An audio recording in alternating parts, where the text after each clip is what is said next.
Bismillahirrahmanirrahim. Assalamualaikum warahmatullahi wabarakatuh. Waalaikumsalam warahmatullahi wabarakatuh. Ya memang kalau puasa ini sudah terbiasa sehingga kita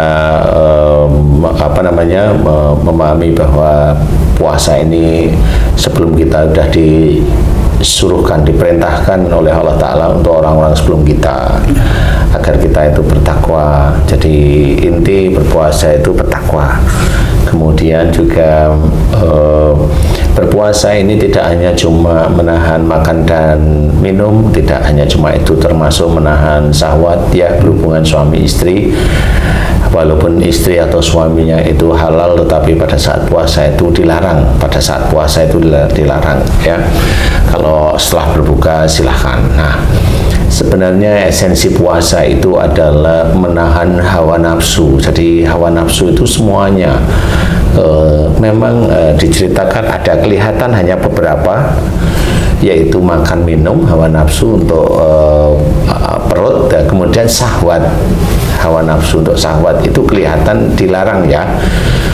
Tetapi kalau syahwat itu karena memang hubungannya dengan suami istri, insya Allah masih diperbolehkan pada saat setelah berbuka. Setelah berbuka diperbolehkan. Nah, esensinya berpuasa itu insya Allah itu adalah menahan hawa nafsu, semua nafsu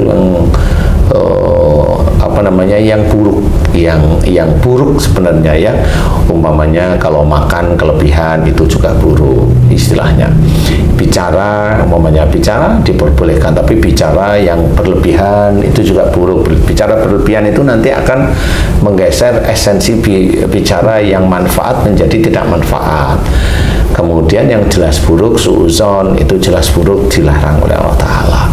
Kemudian ghibah dilarang oleh Allah Ta'ala. Dan itu pelarangan oleh Allah Ta'ala ini sebenarnya kan tidak dalam bulan Ramadan ya sebenarnya. Jadi pelarangan itu memang semuanya, termasuk ya yang jelas dan jarang sekali difahami oleh orang Islam itu adalah yang diajarkan adalah memaafkan, tapi hobinya malah marah gitu ya. Hobinya malah marah. Ini orang Islam ini blunder di titik itu. Jadi marah itu kayak sudah menjadi kebiasaan. Jadi orang marah itu normal. Ya normal kalau itu manusia, tapi kalau kita ingin meningkatkan ketakwaan kita kepada Allah Ta'ala, ayo jangan kita marah, nggak cuma di bulan Ramadan aja, di bulan-bulan di luar bulan Ramadan, ayo kita kerjakan. Kemudian yang berlebihan, sedih boleh, sedih berlebihan dilarang. Khawatir, takut boleh, tapi jangan berlebihan. Tapi khawatir, kalau takut berlebihan ya dilarang. Tidak boleh. Karena ada Allah, jadi tidak usah khawatir, tawakal aja sama Allah, sehingga apa yang kita kerjakan atau apa yang terjadi serahkan aja sama Allah Ta'ala, sehingga menjadi rasa was-was itu sangat berkurang. Jadi intinya atau esensi dalam berpuasa ini sebenarnya adalah menahan hawa nafsu. Jadi tidak di siang hari saja, tapi kalau bisa setiap saat di luar bulan Ramadan gitu ya. Karena esensinya nanti ketakwaan, puasa itu esensinya takwa. Jadi kalau seorang belajar tidak marah di luar bulan Ramadan, maksudnya itu di bulan Ramadan iya, di luar bulan Ramadan juga iya, berarti dia itu belajar untuk takwa. Seseorang yang bicara berlebihan, kemudian di bulan Ramadan dia belajar bicara itu yang manfaat, di luar bulan Ramadan dia belajar manfaat, dia esensinya mau takwa, kan gitu ya. Nah, semuanya hal. Nah, inilah yang sebenarnya harus dikerjakan oleh orang-orang Islam seperti kita ini, agar kita pahami bertakwa itu tidak hanya sholat atau berpuasa di bulan Ramadan atau membayar zakat atau infak atau sedekah, tidak, tetapi berakhlak mulia itu juga mendekatkan diri kita kepada Allah Ta'ala.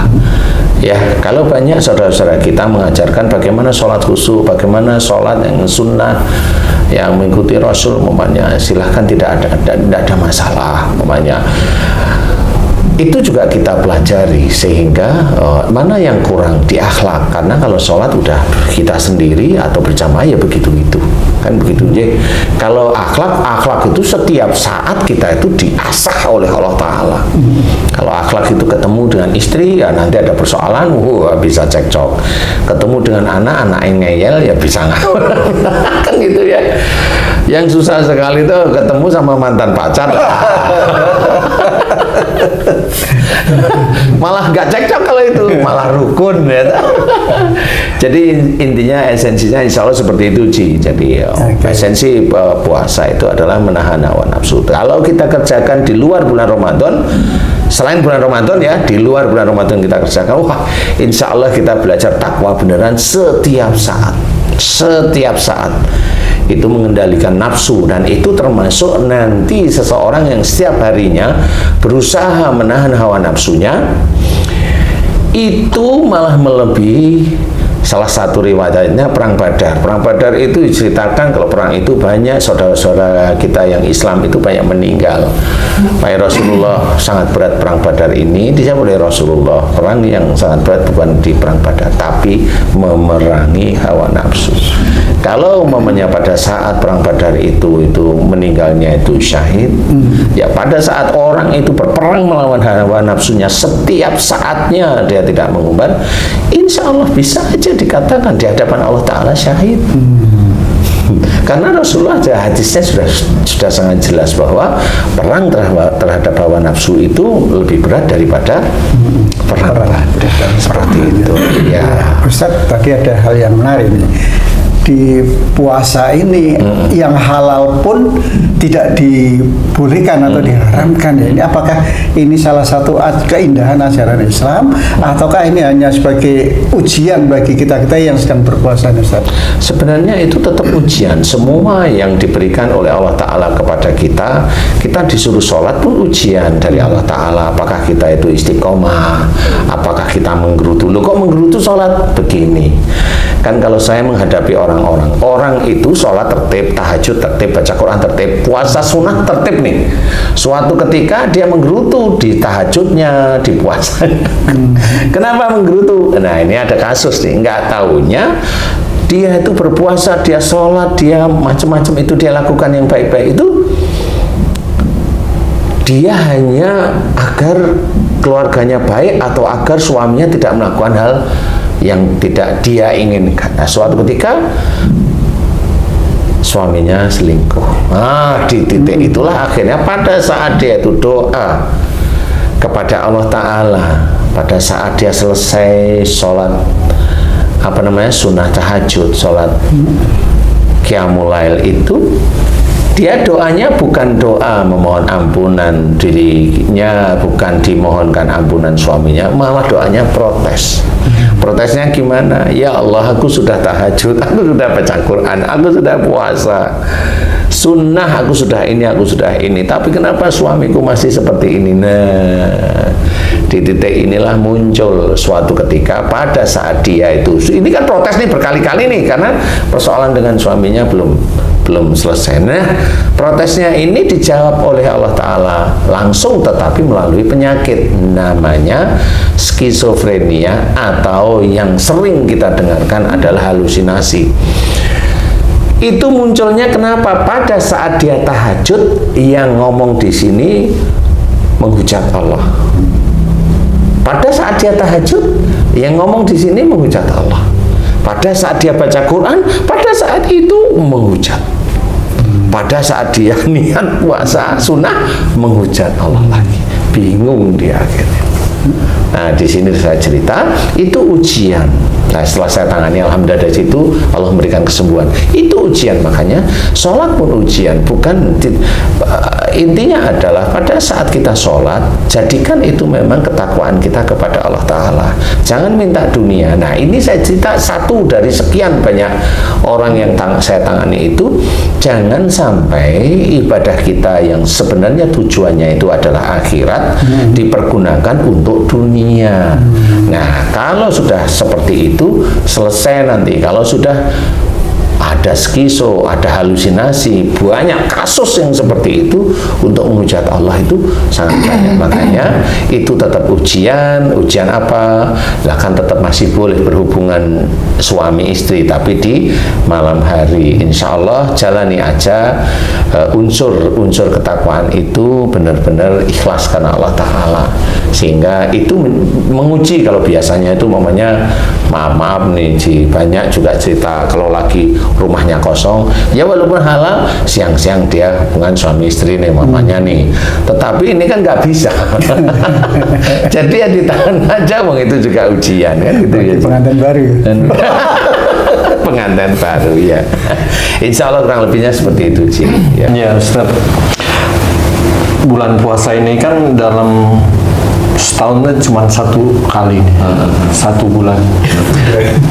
Bulan Ramadan. Kalau bulan Masehi bisa 2 bulan setengah-setengah. Ini bulan Ramadan satu full. Ya. Tiba-tiba orang harus berhenti makan saat dari fajar sampai maghrib. Berhubungan suami istri mungkin ada yang biasa siang sore itu harus stop. Minum juga, sesuatu yang membatalkan puasa dilarang.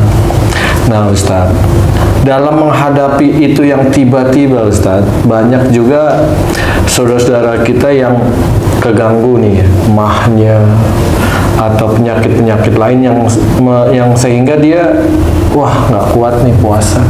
Nah, jadi Ustadz, sebenarnya untuk menghadapi bulan puasa itu agar tujuannya tadi itu la'allakum tattaqun, apa sih persiapannya nih agar lulus 1 bulan penuh ini Ustadz?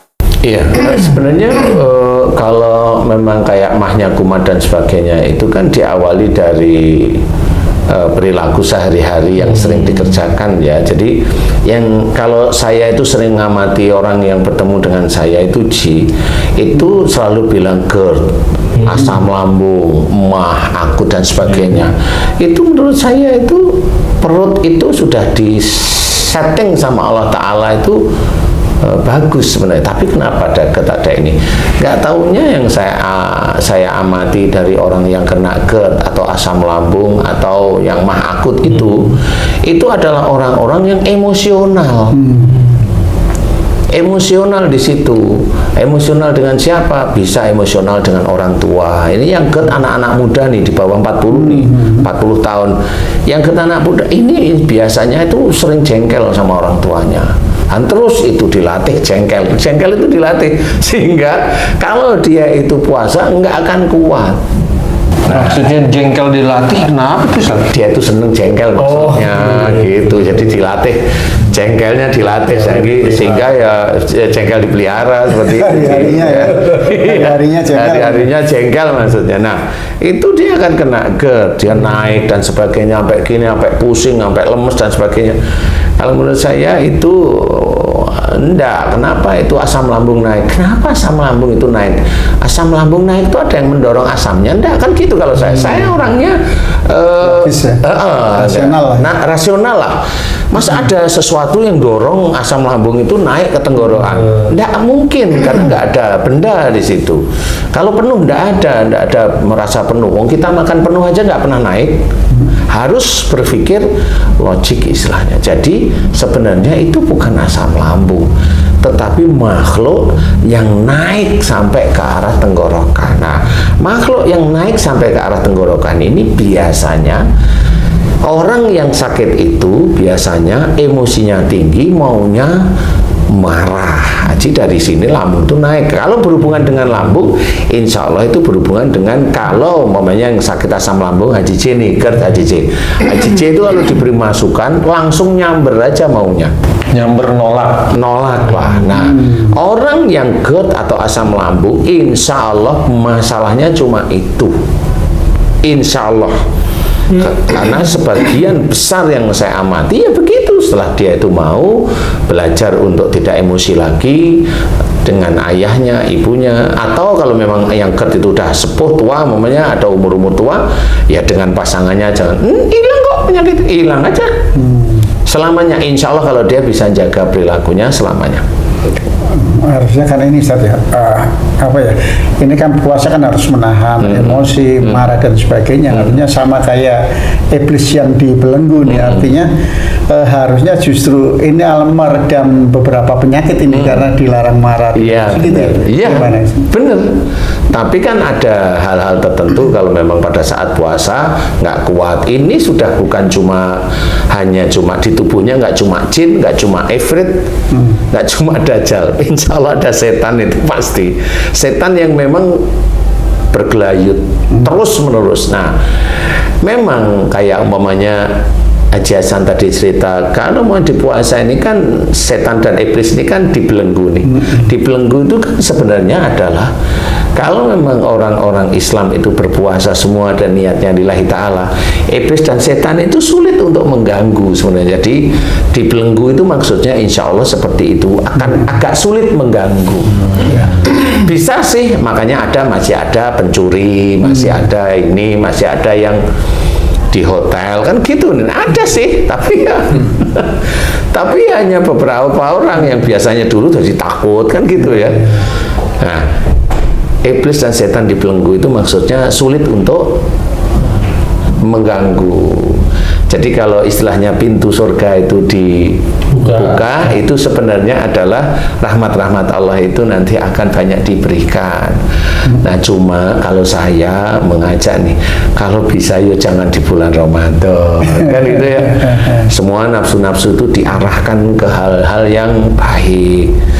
Jadilah pemaaf, berkata yang lemah lembut, doakan kesalahan orang lain, jangan bersikap keras, jangan punya hati kasar, jangan suuzon, jangan cari-cari kesalahan orang lain, jangan menyalahkan saudaranya sendiri. Muslim ketemu muslim karena dia nggak suka, dia salahkan saudaranya. Tidak boleh mencari-cari kesalahan. Itu sama seperti makan bangkai saudaranya sendiri. Intinya adalah belajar setiap harinya seperti itu. Apalagi khusus bagi anak-anak muda. Anak muda itu kan emosinya tinggi. Coba diredam dengan cara-cara Islami itu akan lebih baik. Dan kalau dia benar-benar bisa meredam sejak mudanya, rizki-rizkinya akan ditata oleh Allah Ta'ala. Semakin dia itu memahami Allah Ta'ala sejak muda, rizki-rizkinya akan ditata oleh Allah Ta'ala. Kan lebih enak malahan. Insya Allah seperti itu. Jadi kalau memang sakit, cara mengendalikannya gimana? Ya belajar sejak awal. Kemudian apa? Allah itu kan selalu mengajarkan taubat, selalu mengajarkan mau minta ampun. Itu kan jelas ya, wasyari'u ila maghfiratin min rabbikum, jelas sekali. Bersegeralah kamu ke dalam ampunan Allah. Gunakan ayat-ayat ini kita pergunakan setiap saatnya. Setiap saat itu gimana? Enggak cuma sholat aja, enggak. Sholat baru mohon ampun, itu pun hanya 3 kali paling atau berapa. Kalau bisa kita itu kan banyak salah dan dosa, ayolah mohon ampun terus menerus. Dengan seperti itu nanti kan dosa-dosa mulai diampuni oleh Allah Ta'ala kalau memang kita serius. Dan insya Allah kalau dosa-dosa diampuni itu namanya GERD, asam lambung atau apa namanya mah akut nggak akan muncul. Insya Allah nggak akan muncul. Orang yang gula darahnya tinggi waktu dia puasa ya gulanya normal kok. Kenapa? Dia belajar gula darah itu prinsipnya kan satu, yang bisa merusak apa namanya pankreas ya.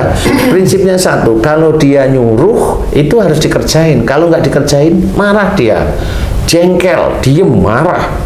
Nah, prinsip itulah yang sebenarnya menjadikan rusaknya pankreas. Nah, pada saat puasa dia kan belajar untuk tidak marah lagi dia. Nah, gulanya normal. Insya Allah. Nah, kalau itu dilakukan setiap hari gimana? Kan normal semuanya.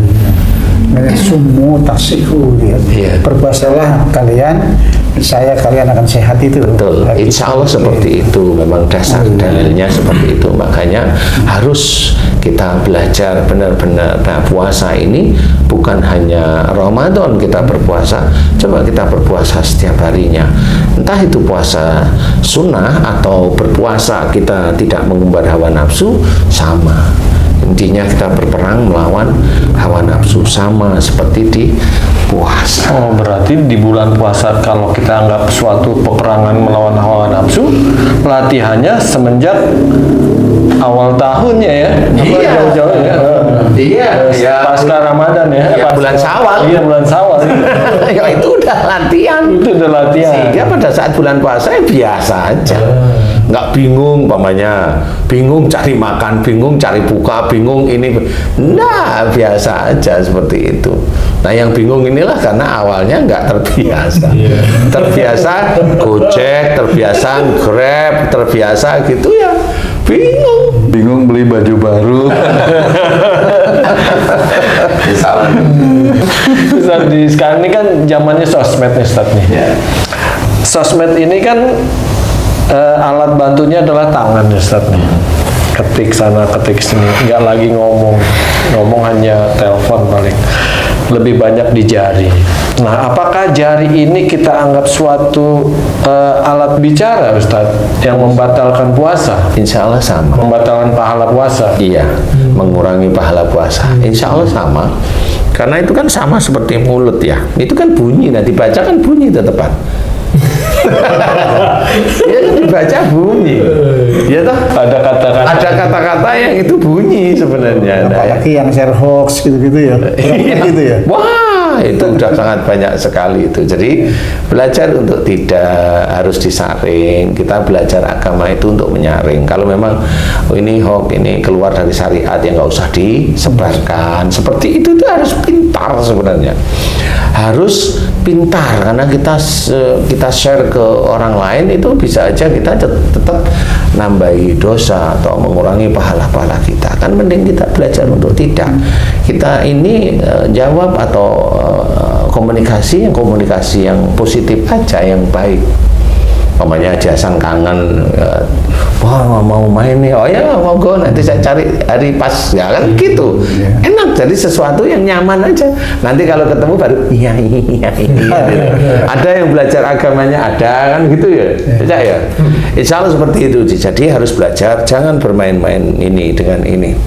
Sama aja sebenarnya.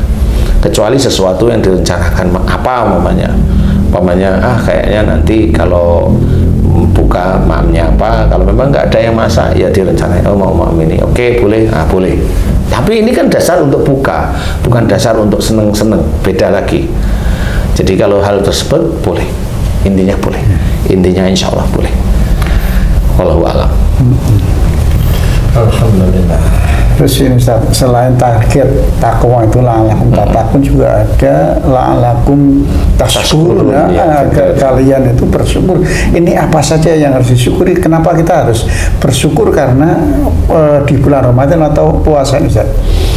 Bersyukurnya itu insya Allah salah satunya mengetahui bahwa kita punya saudara-saudara itu juga ada yang kekurangan dalam bentuk makan, sehingga pada saat kita merasakan lapar itu kita tahu bahwa oh ya yang sebenarnya kalau lapar beneran bukan dalam kondisi puasa ya, lapar beneran itu ya memang susah ya. Kan Kalau gitu. puasa kan lapar maghrib makan. Kalau ini maghrib terus lapar.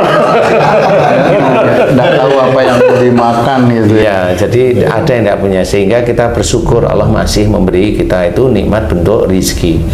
Rasa syukur yang lain apa? Rasa syukur yang lain adalah insya Allah ya, ini insya Allah ya, insya Allah dari apa yang kita kerjakan di bulan Ramadan, kita itu mencoba menjaga nafsu kita tidak ngawur istilahnya. Rasa syukurnya itu apa? Insya Allah pahala kita itu ditambahkan oleh Allah Ta'ala. Syukur-syukur lagi, ini doa saya, syukur-syukur lagi kita tercatat di hadapan Allah Ta'ala itu tatakun ya, termasuk orang yang bertakwa atau mutakin yang sebagai personalnya itu ya, termasuk orang yang bertakwa itu yang kita cari. Dan di situ kalau kita bisa menjaga ketakwaan kita kepada Allah Ta'ala ini, akhirnya di bulan Syawal pun kita tetap merasa seperti masih aja kita itu melakukan seperti berpuasa, karena memang kita belajarnya benar-benar tidak mau aneh-aneh. Kecuali orang-orang yang dia mengaku Islam tetapi mulutnya bukan seorang Muslim. Contoh di YouTube itu banyak sekali orang Islam ya. Saya tidak menyalahkan ini, tapi saya lihat banyak sekali orang Islam yang dia selalu mengolok-olok saudaranya yang lain. Dia Islam, dia Muslim, tapi mengolok-olok saudara yang lain. Dari mana dia? Diawali dia buka YouTube-nya itu Assalamualaikum, mendoakan, tapi di tengah-tengahnya jelek-jelekin saudaranya. Nggak cocok. Apa yang dia lakukan, dia kerjakan itu nggak cocok, dan itu banyak. Nah, ini salah satu, walaupun dia puasa, selesai puasa dia ambil lagi YouTube, dia jelek-jelekin saudaranya, itu masih ada seperti itu. Dia tidak akan mendapatkan rahmat dari Allah Ta'ala karena dia masih melakukan hal tersebut. Nafsunya dia itu hanya nafsu takut hanya di bulan Ramadan. Selesai bulan Ramadan itu seperti kuda yang lepas dari kandang, berantal gitu. Jadi dia semau-maunya masih seperti itu ya. Nah, ini masih banyak yang seperti itu. Coba kita itu tahu kalau yang namanya di dalam hadis itu ceritakan bahwa Islam itu terbagi 73 golongan. Islam berarti dia mengucap syahadat, kan gitu. Kalau dia mengucap syahadat atau menuhankan Allah, itu sudah saudara kita. Kalau dia ada suatu kesalahan, normal, namanya manusia salah, kan gitu, normal manusia salah. Tetapi kalau menjelek-jelekan saudaranya itu nggak bisa. Ya, menjelek-jelekan itu nggak boleh. Betul-betul tidak boleh. Nah, orang yang ini berarti memang dia rusak sendiri, akidahnya itu dia rusak. Siapapun orang Islam, Muslim atau Muslimah yang merusak saudaranya yang lain, tetap itu merusak. Kecuali beda pendapat tentang akidah, yang satu umpamanya nyun sewu, ada yang satu subuh pakai kunut, satu subuh enggak kunut. Nah, itu normal aja, biasa aja. Khilafiyah. Iya, khilafiyah biasa aja. Rasul pernah melakukan kunut? Enggak. Ya, memang pernah. Ya kan gitu. Yang ini enggak, ya enggak apa-apa, enggak ada masalah. Ya, itu enggak usah jadi apa-apa, enggak usah jadi pertentangan ya. dan perpecahan. Benar kalau begitu. Harus difikirkan, itu enggak ada masalah. Umpamanya nih, atau beda hari puasa ya, mulainya kapan ya? Oh iya, seperti itu. Ya, tidak ada masalah. Benar. Beda hari puasa, ya tidak ada masalah. Kita hormati semuanya. Dia punya pandangan tertentu. Ya. Atau umpamanya yang nggak beda hari puasa juga nih, Ci. Umpamanya Haji C ini lemah lembut nih. Kan gitu nih. Terus istrinya itu emosional. Mau apa coba? Ayo. Terusin. Nah, ini kan beda pandangan walaupun Islam nih. Ayo, Haji C mau negur baik-baik atau marah atau biarin, ini kan terserah Haji C. Tetap baik-baik. Nah, kan tetap yang mana yang baik-baik? Baik-baik ya. Kan gitu sih, sama, itu beda pandangan. Tapi yang jelas yang marah itu jelas salah di hadapan Allah. Tetapi kalau dihadapkan itu istri, Haji aja masih bilang ditegur baik-baik, ya kan gitu ya. Coba kalau itu kita itu bersaudara, ya, Allahnya itu satu, nabinya satu, kan gitu ya. Lah kan nggak perlu jelek-jelekin, kan gitu ya. Harus berpikir seperti itu. Itulah yang nantinya Islam itu tidak terpecah belah. Ya, kalau memang besok itu pada saat memang selesai, pada saat umpamanya Dukhon selesai, kemudian peperangan dengan Dajjal dengan ini selesai, dengan Ya'juj Ma'juj umpamanya selesai. Umpama ini hanya doa saya, Kalau Ya'juj Ma'juj selesai itu kan doa saya ya. Nah, di titik itu nanti kan Islam itu ada zaman kemakmuran ya. Gimana cara makmur? Katanya petingginya satu lah ya. Tapi kalau orang Muslimnya, orang Islamnya sendiri masih terpecah, gimana mau makmur seperti itu? Harus berpikir bahwa inilah yang harus kita kerjakan. Ya, mudah-mudahan ini tadi yang ditanyain Haji Hasan, ya harus ada rasa syukur. Rasa syukur ini seperti itu. Rasa syukur kita bisa mengerjakan puasa di bulan Ramadan. Rasa syukur mudah-mudahan itu bisa menjadikan catatan bahwa kita itu dicatat oleh Allah Ta'ala muttaqin, sebagai orang yang bertakwa. Rasa syukur kita masih diberi rezeki oleh Allah Ta'ala sehingga bisa merasakan perbedaan bahwa ada saudara-saudara kita yang sehari-hari itu selalu kelaparan. Jadi disyukuri aja semuanya. Semuanya sebenarnya rasa syukur itu harus ada. Kalau boleh saya bercerita ditambahin, tidak hanya di bulan Ramadan. Rasa syukur kita kalau kita diberi nikmat oleh Allah Ta'ala. Nah, kebanyakan orang Islam itu yang yang jatuh itu bukan di nikmat. Jatuh itu pada saat dia diberi tidak nikmat. Nah, itu jatuh. Biasanya gerutu. Padahal diberi oleh Allah Ta'ala tidak nikmat menurut dia. Padahal itu yang terbaik dari Allah Ta'ala untuk dia. Harusnya tetap disyukuri, itu yang penting. Itu yang benar. Tapi kebanyakan orang Islam indah. Nah, inilah jatuhnya di situ. Makanya kita harus belajar untuk belajar bersyukur terus menerus. Apapun yang tidak enak itu kita kok yang memikir tidak enak. Itu nasi goreng A dengan nasi goreng B, yang A ini tidak enak, yang B enak. Yang bilang enak itu kan hanya mulut. Yang bilang enak itu hanya mulut. Yang bilang tidak enak ya mulut. Yang bilang tidak enak lagi dompet. Karena yang B yang enak itu pasti harganya agak mahal, kan gitu ya. Itu tidak enak, tapi itu kan hanya kita yang bisa tahu. Tapi semuanya disyukuri. Yang tidak enak kalau pas kita lapar itu yang buka ya disyukuri, tetap harus kita makan, kan gitu ya, disyukuri. Insya Allah itu harus menjadi gambaran seperti itu. Kemudian menjadi senantiasa terjaga dalam perbuatan-perbuatan yang baik. Jadi kalau kita terbiasa melakukan puasa di bulan Ramadan atau puasa di bulan-bulan di luar bulan Ramadan, puasa menjaga hawa nafsu, insya Allah kita senantiasa melakukan sesuatu hal kebaikan, kebenaran itu terus menerus. Insya Allah seperti itu. Tapi problemnya kadang-kadang kita sulit merawat, Ustadz ya.